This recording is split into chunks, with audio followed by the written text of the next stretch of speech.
I finally made it to Doorway to Dorkness. Everybody else was hyping this up and I thought I wanted in on that too. So I finished my cup of tea and trekked all the way down to Doorway to Dorkness. Let's have a look and see what's there, shall we?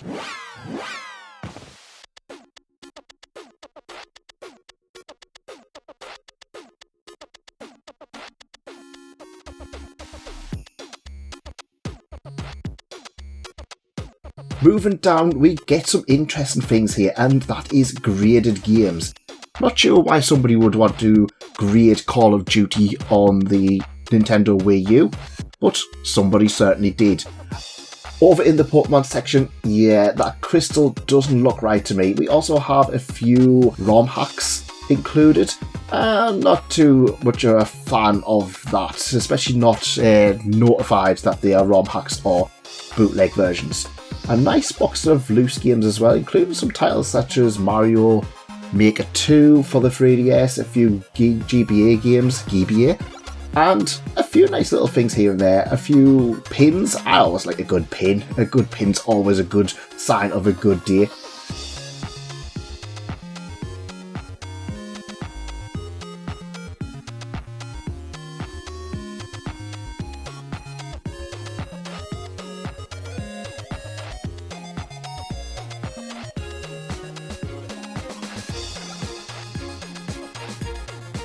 N64, and you guys know that that's my bread and butter here, trying to get all of an N64 collection, and honestly there wasn't a huge amount here for me. Ready to Rumble boxing sadly ripped, that was one that I do need Quake 2, but I have seen a boxed version in my local CEX.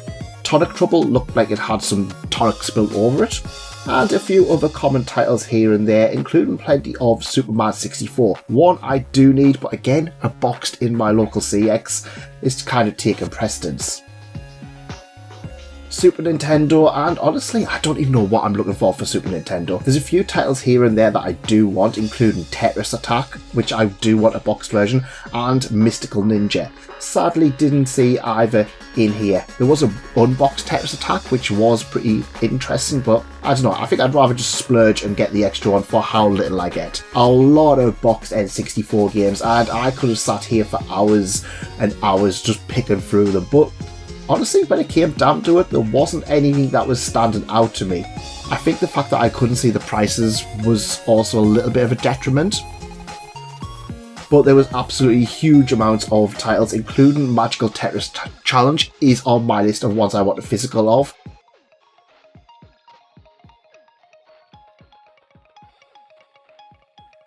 It was a little bit expensive for me at this point, but I will end up going back for it.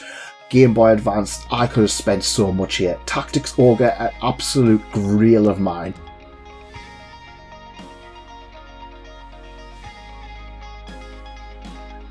Also Super Monkey Ball Jr., a series that I don't really have much nostalgia for. Riviera the Promised Land, another one I would love to own.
Honestly, the back rooms were some of the most interesting part of the entire shop. An absolutely huge amount of various consoles, including a very unique Lara Croft one. Moving on to a lot of Japanese N64, NES, Super Nintendo, PlayStation, Xbox. No matter what you wanted, there was probably a Japanese version of it here, including Lunar. I'm going to be honest, I see a lot more of Lunar now that the re-releases came out, but it's always a nice one to see. There's a lot of American games in here as well, including some Super Nintendo. I'm not collecting box Super Nintendo nor American Super Nintendo, but it's always nice to see a lot of them here. And you will quickly see a nice little grail there for me, Mystical Ninja. I would have probably picked this one up, but I'm still holding out for a UK edition, a PAL edition. A lot of Xbox stuff, including this one. This one was quite interesting, Death Smiles. Now, I do have a Nintendo Switch version of it, but it's interesting to see an Xbox Collector's Edition such as that. Others such as Sega CD, Super Smash Bros, Sega Mega Drive, all of the favourites there, including some box N64, which I did overlook originally, including Bomberman, Mario Kart, Lilac Wars. It also looked like there was something else which I did skip over.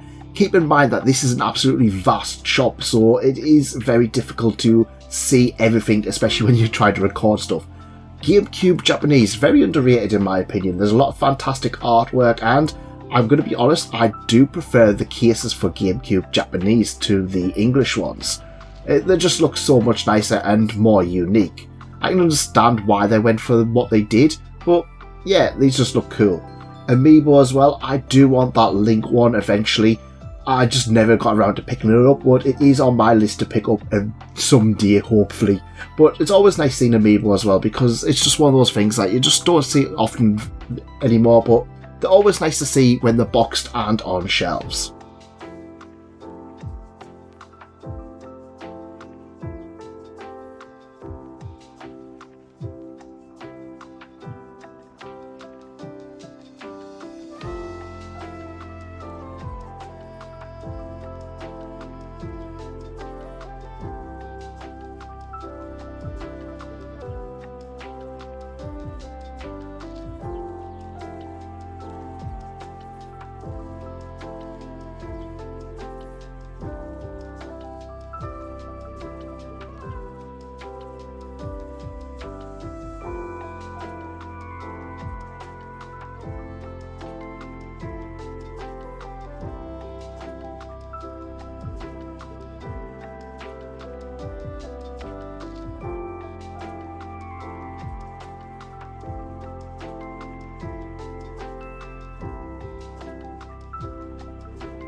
Nothing beats a good cup of tea after going retro game hunting.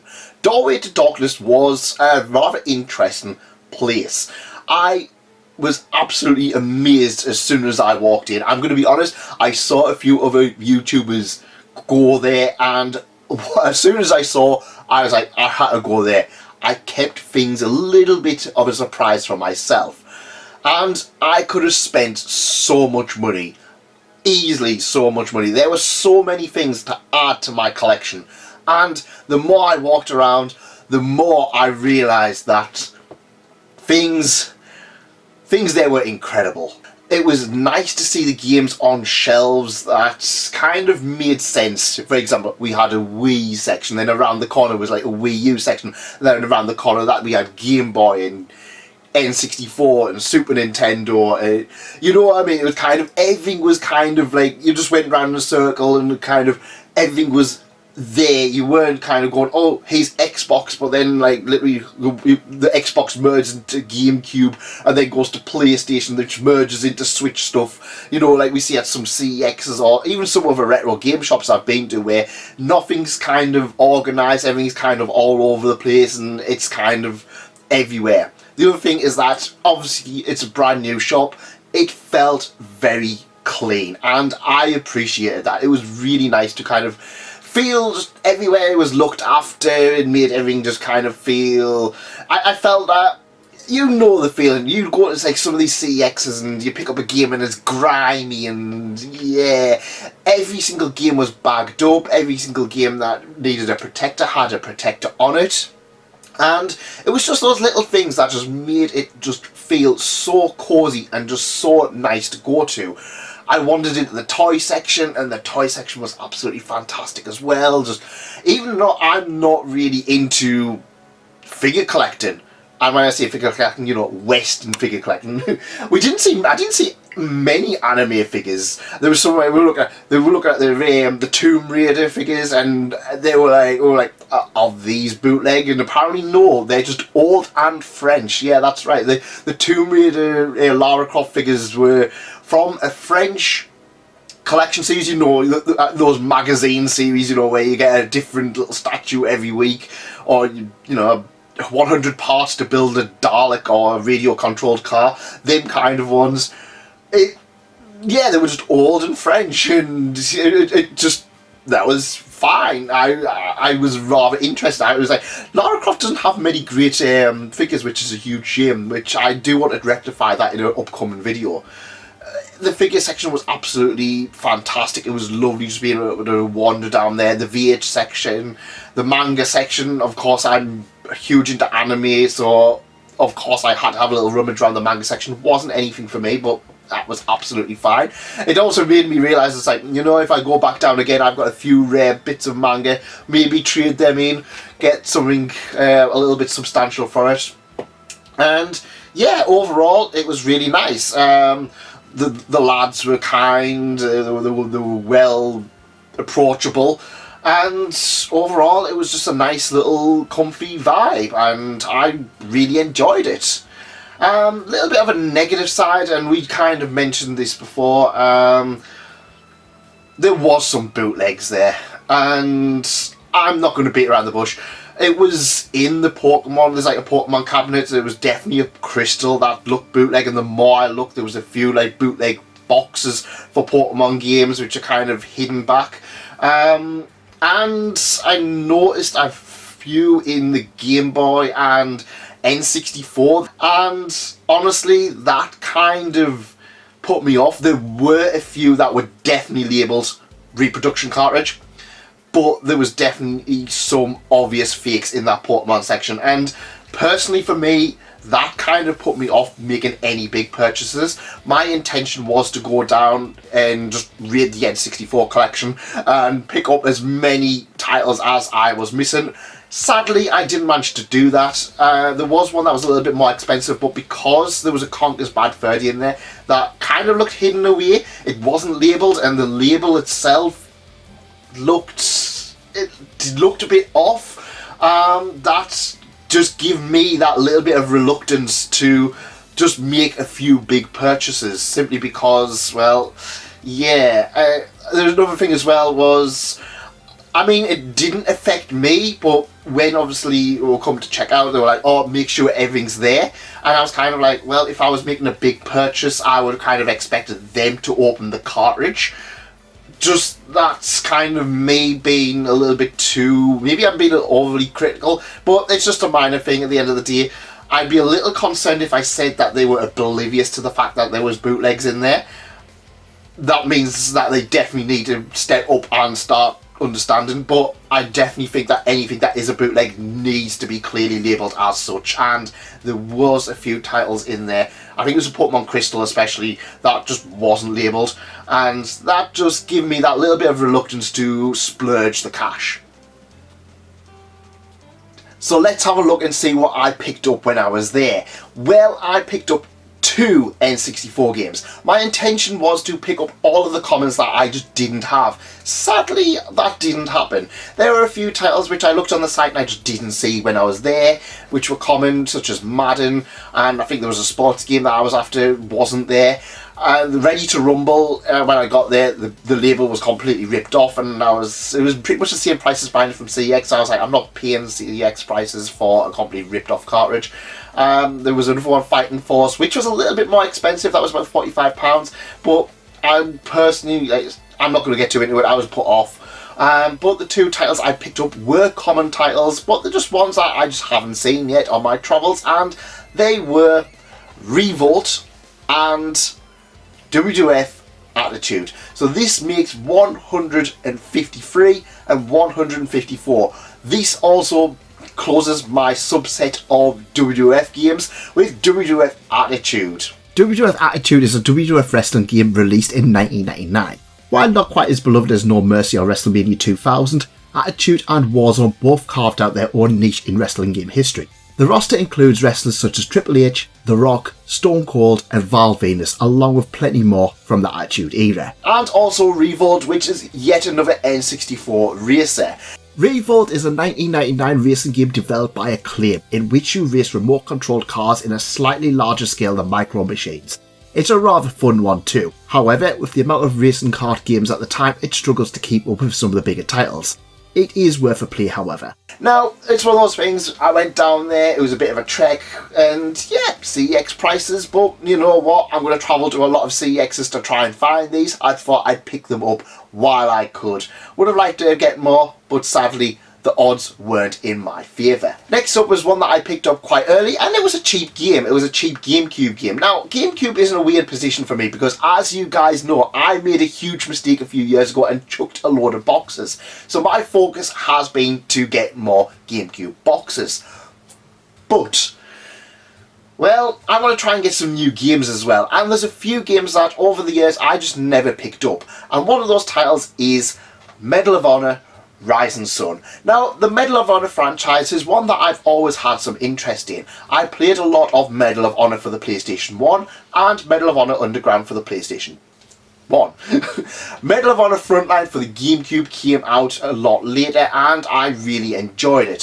However, once it moved on to Rising Sun, that was kind of at the point where the franchise had kind of moved on a little bit from me as well. I don't know what it was, maybe it was just because I just never got around to picking it up, or it was the fact that I was still playing through Frontline when this one came out, and just never got around to it. And I actually do have a bit of nostalgia for this one, because I actually did pick this one up for the PlayStation for my dad, and I do remember having a big metal tin with Medal of Honor Rising Sun written on the side. Don't think I've still got that anymore, sadly, but it is what it is. But Medal of Honor Rising Sun is yet another in the Medal of Honor franchise. Medal of Honor Rising Sun is a 2003 first-person shooting game that takes place during Pearl Harbor and moved the franchise away from the Europe-focused games. It received mixed reviews on launch and is considered to be the start of the fall of the franchise, with fans complaining the series was a yearly repetitive slog with unremarkable entries. Strange. Doesn't stop Call of Duty, does it? So this one was only £4, and honestly, if you see a GameCube game for £4, that is better than your average shovelware game. You want to pick it up to get in your collection. A nice little addition that isn't going to set the world on fire, but it's one that I'm really happy with anyway. Now, Doorway to Darkness does excel at box games. They have so many box games in their cabinets, ranging from SNES to Game Boy to Mega Drive to N64. I was overwhelmed. There were a few titles for N64 that I did consider picking up, but ultimately I ended up leaving them for another day. And I wanted a Game Boy game. Now, I'm going to be honest, I had my eye on both that Riviera and that Tactics Ogre for the Game Boy Advance. Sadly, £200 is a little bit out of my price range for one simple trip, but it's something I want to work towards. I've got a grail for Game Boy Advance now, but I wanted a Game Boy game, and I was just casually looking, and there was a lot of titles that I kind of recognised, but there was one that I didn't, and it's one that actually is based on a beloved N64 property, and that title is Space Station Silicon Valley. Now, this was about £35, which is about what I would always expect to pay for this box, but the box is absolutely clean, the manual inside is perfect, and the game looks like it's never been used. I actually haven't played the game a little bit, it's obviously pre-owned, but it's interesting. So this is a 2D version of Space Station Silicon Valley. Space Station Silicon Valley for the N64 is an absolutely fantastic title, which a lot of people put on their hidden gems list. And I have to agree, if you've never played it before, it's completely unique. You play it as a robot chip named Evo who crash lands onto Space Station Silicon Valley, which is a space station full of animals. You have to then use your microchip to control animals, to collect parts of your robotic body, to collect microchips, to collect orbs and what have you, while doing a series of missions. It is pure N64 goodness, and it's one of those titles that I really think that held up over the years, apart from that game-breaking glitch where you technically can't get the 100%. Yeah. But the Game Boy Color version is an interesting port because it moves away from the 3D-ness of the original game to basically rebuild the entire game as a 2D platformer. It somehow works. Rather than being a bit of an open world we've got here, we've got 2D platforms which instead scale upwards, which kind of makes things feel a little bit weird. There's a lot of familiarity in here if you played the N64 game, but there's a lot of new things here too. It's not going to be one of the best games of all time, but it was an interesting oddity that I'm just happy to have a physical version of.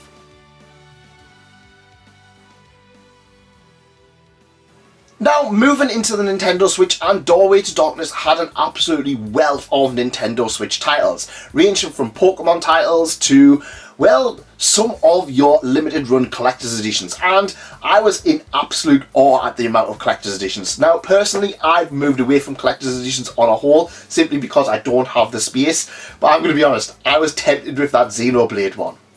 But I got not one, but two games for my Nintendo Switch. The first one actually was not on my list of games to buy, but it's one that I got digitally, and they were charging £6 for it. And if you see a game for £6 for the Nintendo Switch, you need to consider it, especially when it's one as interesting as this. And this title is Big Pharma, including the Marketplace and Malpractice DLC. Now, Big Pharma is a management title with a bit of tycoon madness thrown in. So this basically has you as a pharmaceutical factory in which you research cures to diseases and have to make medications. And it gets rather interesting. So basically you have these little conveyor belts, and then you put like little machines on which kind of can change the cure basically, and make it more stronger or weaker. You have side effects which you need to try and get rid of while also keeping the cures very stable. You can also have like mix them up with other drugs and stuff like that while also making a profit. It's not going to be to everybody's taste, but honestly, I have sank a good few hours into this one and I absolutely love it. As soon as I saw this one for £6, especially in a cardboard box with DLC, and also included a sticker sheet. It didn't include the origami heart. Obviously, that was made by the person beforehand. But you know what? You can do a lot worse. And for £6, I wasn't gonna avoid that. It's a fantastic game at a budget price. Definitely check it out if you want something different. Now you guys are already aware that I am on a quest, a Switch quest. I have over 100 titles that I am trying to get over the next year. I'm scouring CEXs, I'm travelling up and down the country to try and find these games. Some are hidden gems, some are Nintendo classics, all of them need to be in my collection of over 200 games. And if I'm honest, when I went to Doorway to Darkness, I didn't expect much from it. I wasn't expecting to pick up any Nintendo Switch games. But I found a game that not only was on my list, but was one that I never expected to find in the country. It was a limited run release and is actually based on a popular anime franchise, and is one that I actually got the sequel to a few weeks ago. That's right, I found Shin-chan, Me and the Professor on Vacation. It's summer vacation time for Shin-chan. Shin-chan and the Nohara family find themselves interwoven in a mysterious summer vacation experience in the nature-rich town of Asu. From fresh fish you catch in the river to the bugs you encounter in the hills and fields, keep a record of all the fun things you did in your picture diary. Now the Shin-chan titles have both been very big hits in the Nintendo Switch community. They've been adventure games with a very hint of relaxing atmosphere. Like I said, you can fish in the river, collect bugs, very much like Animal Crossing. Those nice comfy, have a cup of tea, comfy vibe games. And this one has been very well received and is beloved amongst Switch collectors. It was not one I was expecting to pick up, but it's one that I was so excited for when I saw it. This was about £50, which is about average on what it would go for. I could get it, I think it would be slightly cheaper on eBay, but at the end of the day, I was down there and I wanted something big for my collection. And Shin-chan, it was one that I really wanted. I'm really excited to play this and the sequel. I'm getting sidelined by Big Pharma, but yeah, it's one that I'm looking forward to trying out.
Washington CEX is easily one of my favourite CEXs in the Northeast. It's just always a pleasure to go there. It's always fairly quiet. There's always got plenty of stock. But I found two titles that needed to be in my collection.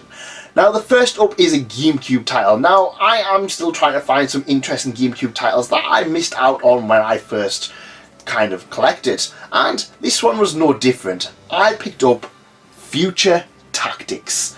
And at first I was unsure, why did I not pick this one up? At the time when GameCube was around, I was obsessed with tactics games. Final Fantasy Tactics Advance, Fire Emblem, Advance Wars, Onimusha Tactics, they all ended up in my collection.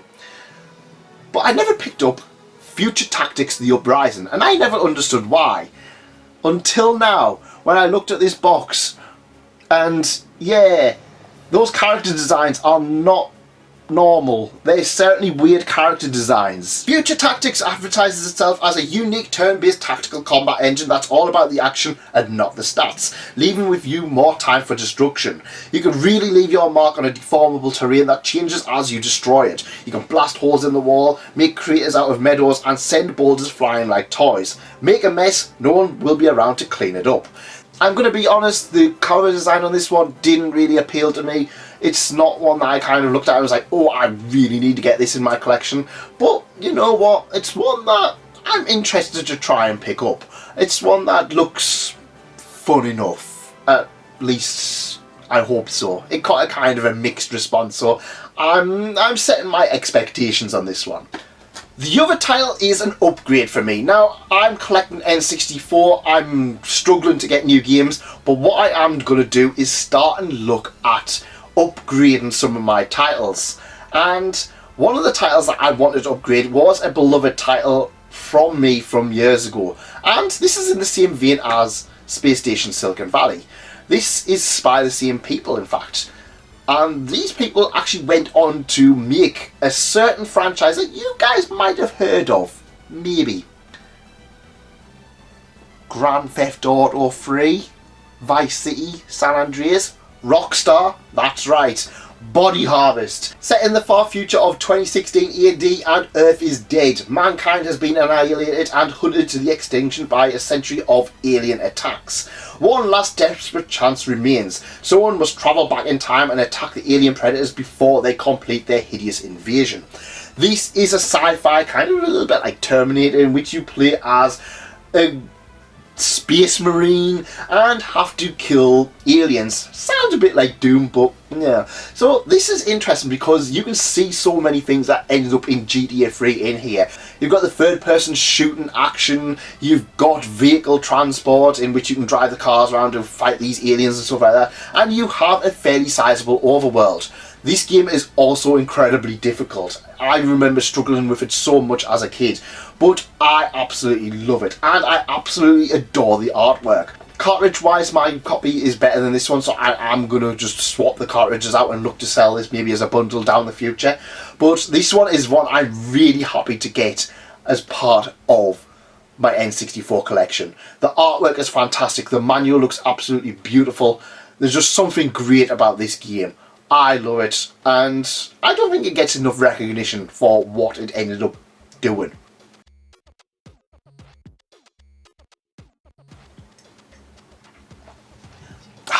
So an absolutely fantastic haul. Like I say, I never would have expected to find Shin-Chan there. Big Pharma was an absolute bargain with a fantastic game that is just completely overlooked, and plenty of N64 goodness along the way. I'm really chuffed with what I picked up in CEX as well. I'm starting to look at upgrading some of my titles, stuff like F-Zero, Doom, Quake, Duke Nukem, stuff like that. I'm going to try and upgrade over the next few months and maybe try and bundle and get rid of some of my older stuff. I'm not getting boxed for every single N64 game. Don't really want boxed for sports games, for example. But it is something to kind of keep collecting N64, which I absolutely enjoy in the process. If you like this, leave a like and consider subscribing and let me know what you guys have been picking up as of late. And I'll see you on the next page. Goodbye.